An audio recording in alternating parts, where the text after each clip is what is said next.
You know that feeling when you finally have $1,000 sitting in your bank account and you're wondering what the heck you're supposed to do with it. Like, should you invest it? Should you save it? Should you just throw it at whatever sounds exciting? Well, you're not alone. Most people get to this point and they completely freeze because they think investing is something that only happens in boardrooms with guys in expensive suits making complicated trades. But here's the thing that nobody tells you. Investing your first $1,000 is one of the most important financial decisions you'll ever make. And honestly, it's way simpler than you think. My name is Nick, and I help people understand money and investing without all the fancy Wall Street mumbo jumbo. And let me tell you something that might surprise you. The person who invests their first $1,000 correctly often ends up wealthier than someone who throws $10,000 at whatever stock is trending on social media. It's not about how much you start with. It's about understanding the fundamentals that most people completely ignore. But remember, I am not a financial advisor. This video is for educational purposes only. Please do your own research before investing.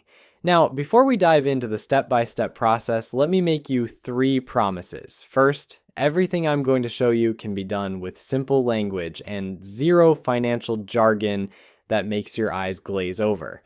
Second, we're not going to talk about day trading, cryptocurrency, or any get-rich-quick schemes that sound too good to be true, because they usually are. And third, by the end of this video, you'll have a realistic plan that anyone can follow, regardless of whether you think the stock market is some mysterious casino or you're just tired of watching your money earn basically nothing in a savings account. But here's what separates this video from every other investing tutorial you've probably watched. I'm going to show you the one step that most beginners skip entirely, and it's the reason they lose money before they even get started. Plus, I'll reveal the exact account type that can save you thousands in taxes over the years and the simple 3-fund portfolio that has consistently beaten 90% of professional money managers. However, before you get excited and start throwing money at the stock market, we need to have an honest conversation about something that might hurt your feelings a little bit. Your $1,000 might not be ready to invest yet. I know that sounds crazy, especially when you're watching videos about investing, but hear me out because this could save you from making a financial mistake that takes years to recover from. Step 1 is protecting that $1,000 before you even think about investing it. And this is where most people roll their eyes and click away because they want to skip straight to the exciting part. But the wealthy people I know didn't get wealthy by skipping the boring stuff. Like, they got wealthy by doing the boring stuff really, really well. Here's the reality check nobody wants to give you. If you don't have at least 1 month of basic expenses saved up somewhere safe, then investing your $1,000 is like trying to build a house without a foundation. It might work for a while, but when life inevitably throws you a curveball, you'll end up selling your investments at the worst possible time just to pay for an emergency. Let me paint you a picture of what this looks like. You invest your $1,000 and 3 months later, your car breaks down. The repair costs $800. If you don't have emergency savings, you'll have to sell your investments to pay for it. And here's the cruel irony. The market will probably be down when you need that money most because that's just how these things work. So you'll sell at a loss, pay the repair bill, and swear off investing forever because you think it doesn't work. The emergency fund doesn't need to be huge when you're starting out. If your basic monthly expenses are $2,000, then having $2,000 in a high yield savings account gives you that buffer. If your expenses are lower, then you need less. The point isn't to have 6 months of expenses saved before you start investing. The point is to have something there so you're not forced to sell your investments during the first minor financial hiccup. Now, let's talk about the elephant in the room that makes people really uncomfortable. Credit card debt. If you're carrying a balance on credit cards that charge 15, 20, or 25% interest, then investing your $1,000 is like trying to fill a bucket that has a giant hole in the bottom. Think about it mathematically. The stock market historically returns about 10% per year on average, but your credit card is charging you 20% guaranteed, so you're essentially borrowing money at 20% to invest it at 10%. which is a losing proposition that would make any reasonable person question your math skills. I know this isn't what you want to hear. You want to start building wealth through investing, not pay off boring debt. But here's the thing about wealthy people.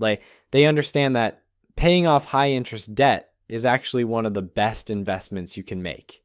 It's a guaranteed return equal to whatever interest rate you're paying, and there's no risk involved. However, and this is important, I'm not saying you need to pay off every single dollar of debt before you start investing. If you have low interest debt, like a mortgage at 4% or a car loan at 6%, you can absolutely invest while carrying that debt because your potential investment returns are higher than the interest you're paying. The rule of thumb is pretty simple. If your debt has an interest rate above 15%, pay it off before investing. If it's below 15%, you can probably invest while paying the minimum on that debt. And if it's somewhere in between, well, that's where you need to make a judgment call based on your personal situation and risk tolerance. Assuming you've got your emergency fund sorted and you're not drowning in high interest debt, let's move on to step 2, which is choosing the right account to invest in. And this is where most beginners make a mistake that costs them thousands of dollars over the years simply because nobody ever explained the difference between account types.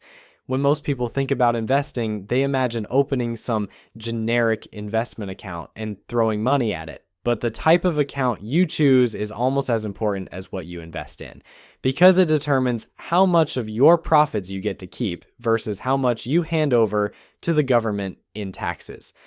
There are 2 main options for your first $1,000, and understanding the difference could literally save you thousands over the next few decades.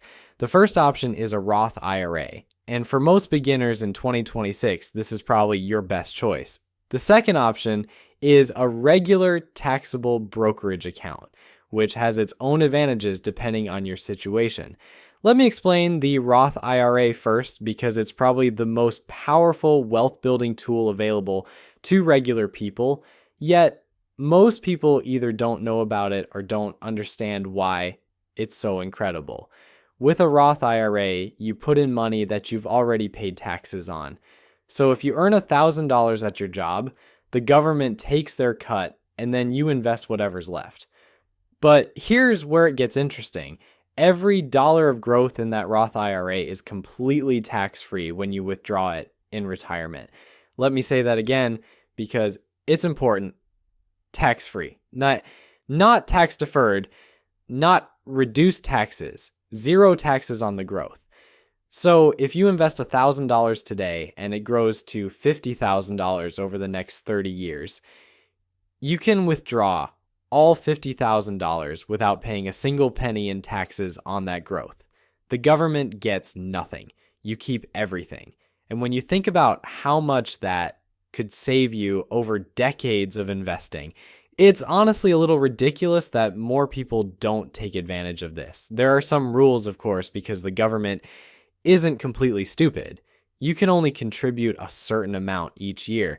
In 2026, the limit is $7,500 if you're under 50 or $8,600 if you're over 50.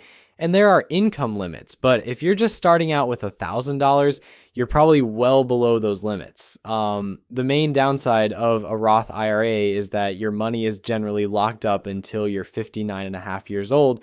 You can withdraw your original contributions anytime without penalty, but the growth portion is stuck until retirement age unless you want to pay penalties and taxes. This is where the taxable brokerage account comes in as your second option. With a taxable account, there are no contribution limits, no income limits, and no age restrictions on withdrawals. You can invest as much as you want, whenever you want, and access your money whenever you need it. The trade-off is taxes. When your investments make money in a taxable account, you'll owe taxes on those gains. The good news is that if you hold your investments for more than a year, you'll pay long-term capital gains rates, which are usually much lower than regular income tax rates. But it's still more than the 0 taxes you'd pay in a Roth IRA. So, which should you choose for your first $1,000? If you're investing for long-term goals like retirement and you don't think you'll need the money for at least 5 years, the Roth IRA is probably your best bet. The tax-free growth over decades is just too powerful to ignore. But if you're investing for shorter-term goals or you want the flexibility to access your money without restrictions, then a taxable brokerage account makes more sense. There's no wrong choice here, just different tools for different situations. All right, once you've decided on your account type, step 3 is where things get really interesting and honestly where most beginners either make their fortune or completely sabotage themselves without even realizing it. We're talking about what to actually buy with that $1,000, and I promise you the answer is going to be both simpler and smarter than anything you've probably heard on social media. But before we get to the good stuff, let me tell you what not to do, because avoiding these mistakes is probably more important than getting everything else perfect. Do not, and I cannot stress this enough, do not take your first $1,000 and buy stock in whatever company your cousin's friend mentioned at a barbecue last weekend. Do not buy whatever stock is trending on Reddit because a bunch of people with usernames like DiamondHands420 think it's going to the moon. And for the love of all that is financially responsible, do not try to day trade your way to riches. I know it looks exciting when you see those screenshots of people making thousands in a day, but what they're not showing you are the screenshots of all the money they lost the other 90% of the time. Day trading with your first $1,000 is like taking your rent money to Las Vegas and putting it all on red. Sure, you might win, but you're statistically more likely to end up eating ramen noodles for the next month while explaining to your landlord why you're short on rent. Here's what successful long-term investors understand that the get-rich-quick crowd doesn't. Boring wins, consistency wins, and buying tiny pieces of thousands of successful companies wins a lot more often than trying to pick the next Apple or Tesla before anyone else figures it out. So, what does this actually look like for your $1,000? I'm going to give you the exact strategy that has created more millionaires than any other approach, and it's so simple that most people assume it can't possibly work. We're talking about a 3-fund portfolio, which sounds fancy, but is actually just financial professional speak for not putting all your eggs in one basket. Here's how I'd allocate that $1,000 if I were starting over today. 60 to 70% goes into a total stock market index fund or an S&P 500 index fund. This gives you ownership in hundreds or thousands of the most successful companies in America. We're talking about Apple, Microsoft, Amazon, Google, and hundreds of other companies that people use every single day. The beautiful thing about this approach is that you don't have to be smart enough to figure out which individual companies are going to succeed. You're essentially betting on the entire American economy, which historically has been a pretty good bet. When these companies make money, you make money. When they grow, you grow. And when they pay dividends, you get paid too. The next 20 to 30% of your $1,000 goes into international index funds. Now, I know what you're thinking. Why would I invest in foreign companies when American companies are doing so well? And that's a fair question that shows you're actually thinking about this stuff, which puts you ahead of most people. The answer is diversification, but not the kind of diversification that financial advisors usually bore you to death talking about. This is about not having all of your financial future tied to one country's economy, no matter how awesome that country might be. Sometimes international markets do better than American markets. Sometimes it's the other way around. By owning both, you're positioned to benefit regardless of which one is having a good year. Plus, there's something psychologically comforting about knowing that your investment success isn't completely dependent on American politics, American economic policy, or whether Americans decide to keep buying stuff. You're spreading your risk across the entire global economy, which is about as diversified as you can get without making things unnecessarily complicated. The remaining 0 to 10% can go into bonds if you want to be extra conservative, but honestly, when you're starting with just $1,000 and you're presumably young enough to recover from any market downturns, you probably don't need bonds yet. That's money that could be working harder for you in stock index funds. Now, you might be wondering about specific fund names. Here are popular examples of funds that track these markets. For your total stock market exposure, you're looking at funds like VTSX from Vanguard, FXAIX from Fidelity, or SWTSX from Schwab. These are all slightly different ways of owning basically the entire American stock market, and they're all perfectly fine choices. For international exposure, you've got options like VTIX, FTIHX, or SWISX. Again, these are just different flavors of the same basic idea, which is owning pieces of successful companies from around the world. The specific fund you choose matters a lot less than actually choosing one and getting started. And here's something that might surprise you about these index funds. They consistently beat about 90% of professional money managers over the long term. These are people who went to fancy schools, wear expensive suits, and spend all day trying to outsmart the market. And yet, your simple approach of buying everything and holding onto it tends to work better than their complex strategies. Why does this happen? Because when you buy an index fund, you're not paying someone a huge fee to try to be smarter than the market. You're just accepting whatever return the market gives you minus a tiny fee that's usually less than 1% per year.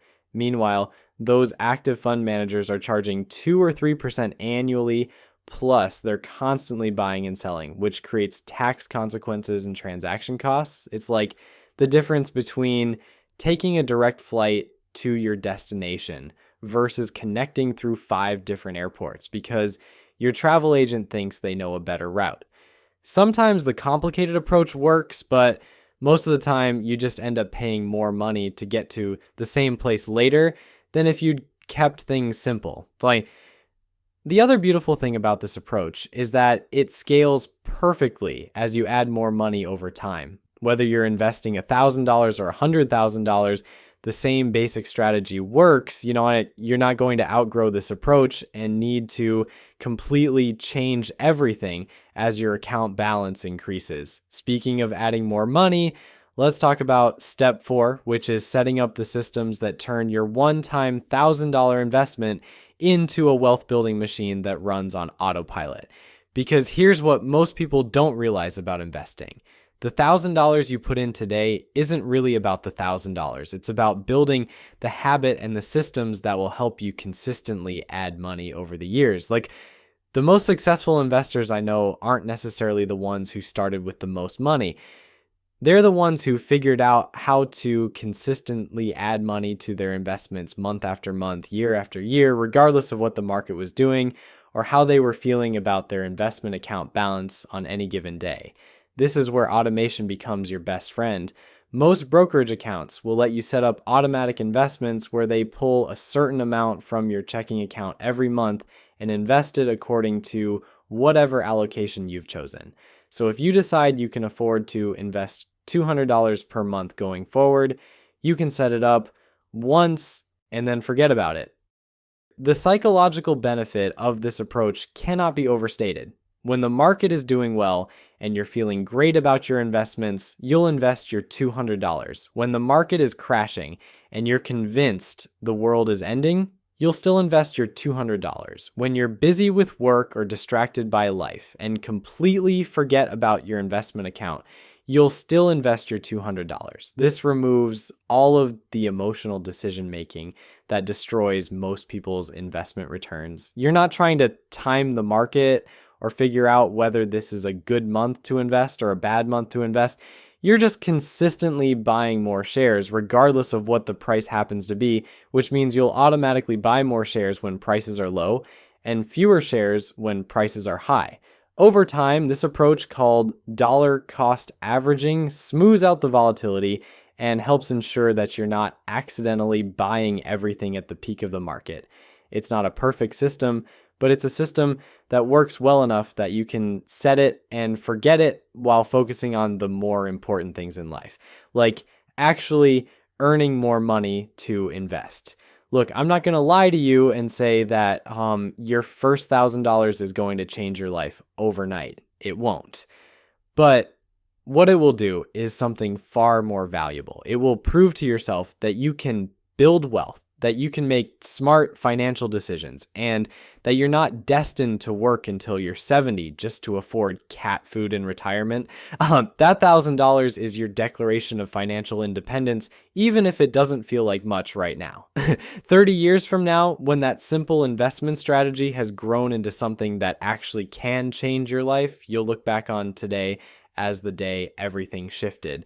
The day you stopped making excuses and started building the future you actually want.